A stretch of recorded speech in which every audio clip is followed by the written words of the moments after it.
Mais um devocional intensa no ar, onde conhecemos mais do Pai e nos aprofundamos nele. Olá, bom dia! Mais um dia se inicia e eu, Lani Nola, falo com você de Criciúma, Santa Catarina.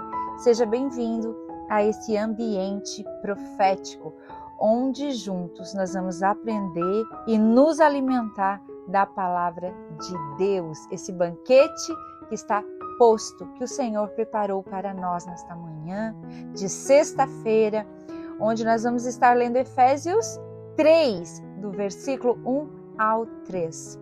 Então você que pode pegar sua caneta, a palavra de Deus, um caderninho e anotar tudo. Não perca a oportunidade disso. Amém? Vamos lá então? Eu vou estar lendo na NVT, se você quiser me acompanhar por aí, fica à vontade, tá certo? Quando penso em tudo isso, eu, Paulo, prisioneiro de Cristo, Jesus, para o bem de vocês, os gentios. Gente, vou até repetir isso para vocês perceberem. Quando penso em tudo isso, eu, Paulo, prisioneiro de Jesus Cristo, para o bem de vocês, os gentios. É como se aqui Paulo estivesse dando continuidade ao capítulo 1 e ao capítulo 2. Vocês lembram que nós já aprendemos que a Bíblia não foi escrita, separada por capítulos, versículos. Os estudiosos colocaram assim para que tivesse uma melhor interpretação, né, que a gente pausasse, mas na realidade um versículo é conectado ao outro. Por isso que a gente nunca pode pegar um texto fora de contexto e sair por aí dizendo que é isso, aquilo outro, sem ver de onde ele veio, sem ver ao que ele está conectado. Amém? Então aqui, quando penso em tudo isso, é como se nós tivéssemos uma conversa e alguém dissesse assim para nós: olha, quando eu penso em tudo isso, é porque estava continuando algo que já tinha sido falado.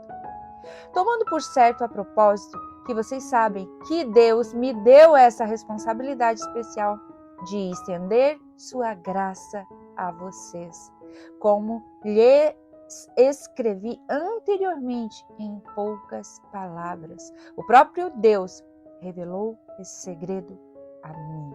Uau, até aqui.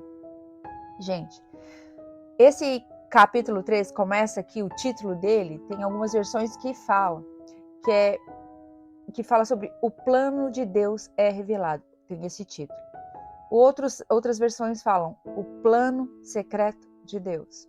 Ou seja, aqui era como se Paulo falasse algo para o povo lá de Efésios, aguçando esse povo.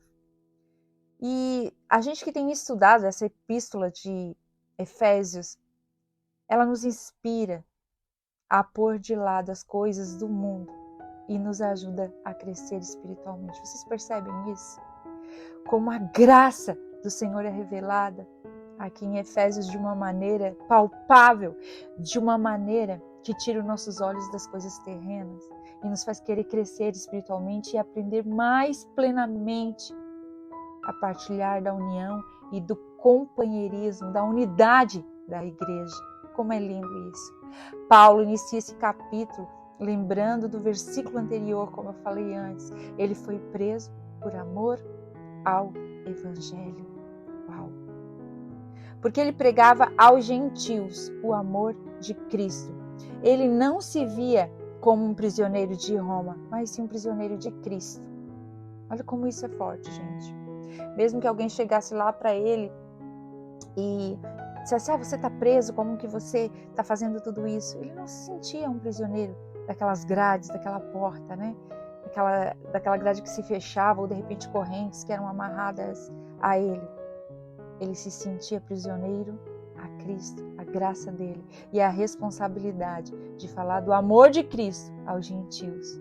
E dessa forma, hoje, nós podemos ler a carta de Efésios, sabendo que um homem se posicionou no lugar certo, por amor a Cristo, por decidir ser prisioneiro de Cristo e não prisioneiro de uma grade humana. Paulo, uma pessoa que não parava por um minuto, gente, ele era uma pessoa importante e ele não parava.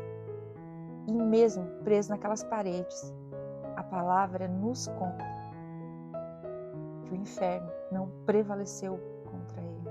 Ele pôde assim propagar ainda que preso por paredes, grades humanas, a palavra de Deus a todos os gentios, em Éfeso e em tantos lugares até hoje. E se você for estudar um pouquinho aqui, entrando no texto, né? Os cidadãos de Éfeso, a gente pode observar que eles amavam o mistério, as coisas místicas. Eles estavam neste meio. Inclusive, a cidade era conhecida como um lugar que ensinava artes mágicas na época. Olhem como isso é pontual.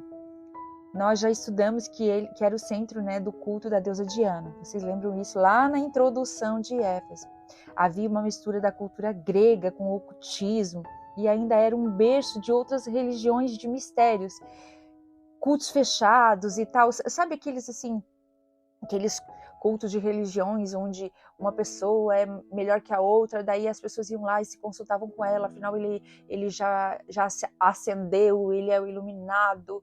Mais ou menos isso, para vocês terem uma noção de como essa cidade era mística. E então a palavra mistério traria para eles um peso muito pontual. E Paulo, sabendo disso, como isso é lindo, ele começa então a falar da palavra de Deus, iniciando com um mistério.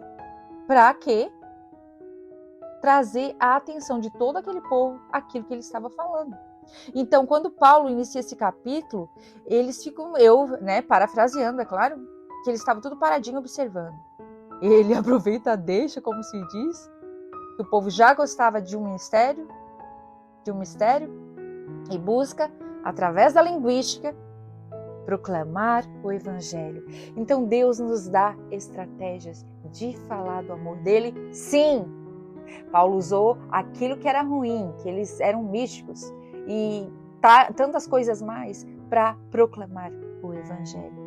Ele usou essa palavra na linguística, na frase que ele ia dizer, naquilo que ele ia discorrer, no texto que ele ia falar, para atrair a atenção do povo. Tipo assim, a palavra mistério já era conhecida no meio deles. E Paulo, sabendo disso, pensou, opa, é aqui que eu vou entrar. Começa a pregar a palavra. Em todo o contexto dele, ele deixa um mistério para aguçar o povo que estava lá e prendendo assim a atenção dele. Então Paulo discorre assim: eu, Paulo, preso em Cristo. Lembra que a gente falou há pouco? Ele era preso em Cristo. Digo-lhe que Deus me revelou um segredo sobre vocês, povos gentios. Gente, quando alguém perto de nós começa a contar um segredo para alguém e você está perto e você mal consegue ouvir, você nem se mexe. Confessa aí, pecador. A gente não se mexe porque a gente quer ouvir. Aguça a nossa curiosidade. Misericórdia, Jesus. Mas é verdade. A gente meio que estica o ouvido. Então, quando Paulo falou isso, eles pararam para ouvir, ficaram quietinhos. Na igreja, quando a gente vai ministrar e a gente fala, vou contar algo, e diz, não vou contar não. O povo sempre que alguém vai revelar algo, aguça a nossa curiosidade. E a atenção é tudo voltada para eles. Por quê? Porque a gente é um povo curioso. Palavra, mistério, instiga, sim, a nossa curiosidade. Instiga, com certeza. E para não ficar longe do que Paulo estava ali nos dizendo, vou continuar na mesma linha, para a gente ficar bem atento. E a gente vai dar continuidade ao capítulo 3, só na segunda-feira. A gente vai revelar o mistério de Efésios na segunda-feira. Sim, você... não, né, Lani? Como assim? Vamos revelar na segunda-feira. E a minha intenção, eu vou deixar bem clara para vocês aqui, não vai ser um mistério, não. Eu quero aguçar vocês, quero deixar vocês muito curiosos, com desejo, com fome, com sede da palavra, que vocês mergulhem mesmo, que vocês descubram o verdadeiro mistério que a palavra de Deus carrega. Para que vocês se aprofundem nos próximos versículos e descubram segredos do coração de Deus para você, para sua vida, para sua casa, para sua família. E que durante esse final de semana você seja encontrado por uma nova revelação de Deus para a sua vida e que ela seja um alimento para muitos dias e que você assim também possa alimentar assim como Paulo o fez. Amém? Deus te abençoe.